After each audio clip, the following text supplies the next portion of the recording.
Qala Allah Ta'ala, a'udzu billahi minasyaitonir rajim. Kullu nafsin dha'iqatul maut wa innama tuwaffawna ujurakum yawmal qiyamah. Faman zuhziha 'anil nari wa udkhilal jannah faqad faz. Wa mal hayatud dunya illa mata'ul ghurur. Qala Rasulullah Muhammad sallallahu alaihi wasallam, aktsiru dzikra hazimil lazat, yakni al-maut. Sadaqallah wa sadaqa Rasulullah Muhammad sallallahu alaihi wasallam. Bapak-bapak, saudara-saudara kaum muslimin, jamaah Jumat rahimakumullah. Selalu kita bersyukur kepada Allah Subhanahu wa taala. Alhamdulillah, alangkah banyaknya nikmat Allah yang telah tercurah dalam diri dan kehidupan kita. Dari apa-apa yang telah Allah ciptakan untuk kita, dari buah-buahan yang kita makan, dari tanam-tanaman yang tumbuh di sekitar kita. Kita memakan pisang, kita memakan pepaya, kita memakan nasi, kita memakan sayur-sayuran, kita memakan ikan. Semuanya adalah ciptaan dari Allah Subhanahu wa taala. Adakah manusia yang bisa menciptakan ikan? Adakah manusia yang bisa membuat pisang? Tidak ada. Karena Allah yang telah menciptakannya. Buktinya kaum muslimin, tidak pernah petani pergi ke sawah, pergi ke ladang, menumbuhkan tanaman, tidak pernah terdengar. Petani pergi ke ladang, pergi ke sawah, hanya menanam.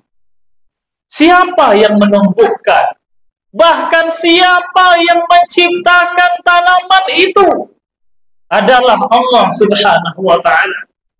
Maka bersyukurlah atas nikmat Allah yang ada di sekitar kita, dalam kehidupan kita. Bahkan Allah nyatakan, wa in ta'udu ni'matallah la tuhsuha. Apabila kalian hendak menghitung-hitung nikmat dariku, la tuhsuha, kalian tidak akan pernah bisa menghinggakannya, karena banyaknya nikmat dari Allah Subhanahu wa taala. Semoga kita semua adalah hamba Allah yang selalu bersyukur kepada Allah Subhanahu wa taala. Insyaallah, amin ya rabbal alamin.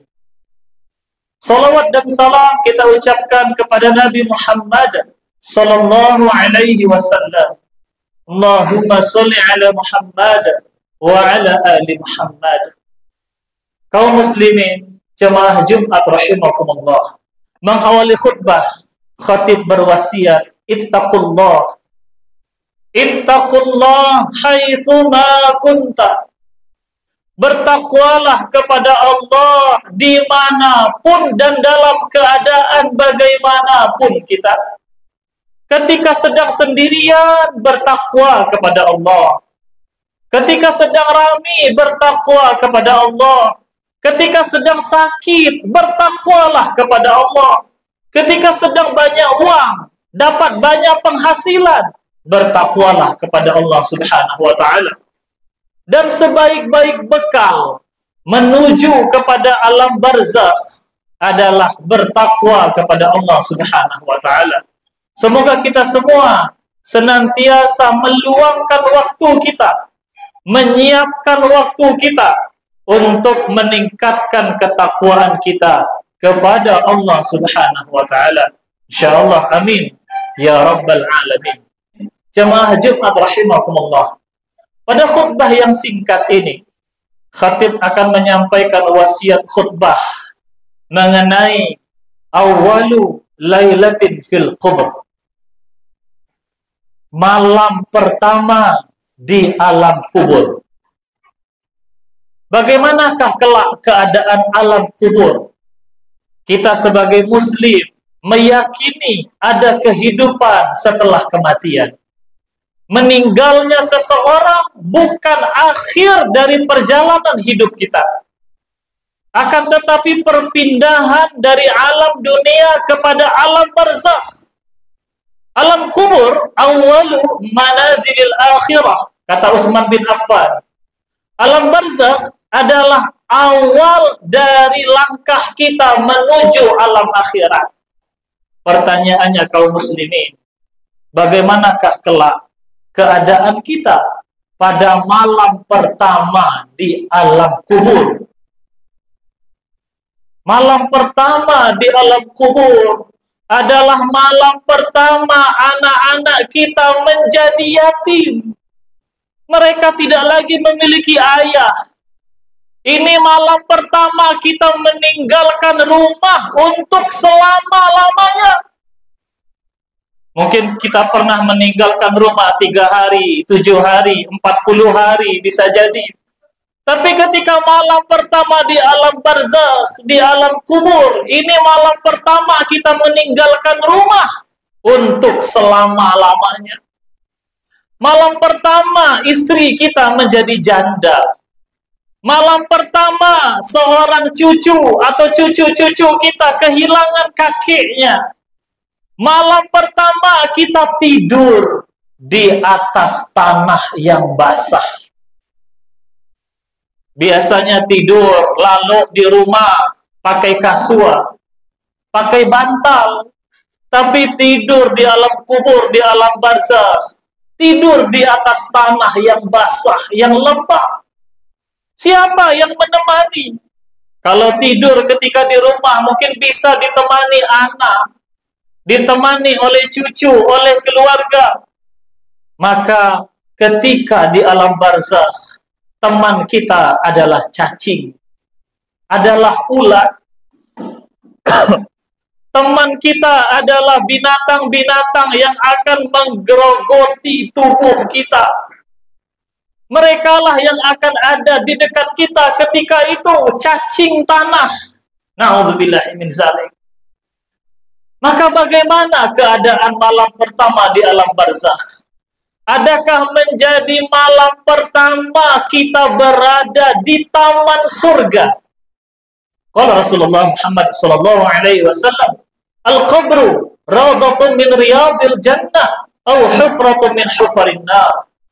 Alam barzakh, alam kubur bisa menjadi salah satu taman di antara taman surga atau salah satu lubang di antara lubang neraka. Na'udzubillah. Taman surga maknanya Allah telah menyediakan kenikmatan di alam barzakh. Allah telah menyediakan sesuatu yang menyenangkan di alam barzakhnya. Merasa senang mereka. Sehingga ketika berada di alam barzakh, mereka berkeinginan agar disegerakan kiamat. Karena ini baru tamannya.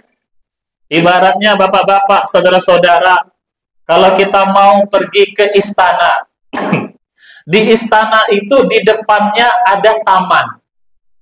Jadi alam barzakh, alam kubur, ibaratnya taman.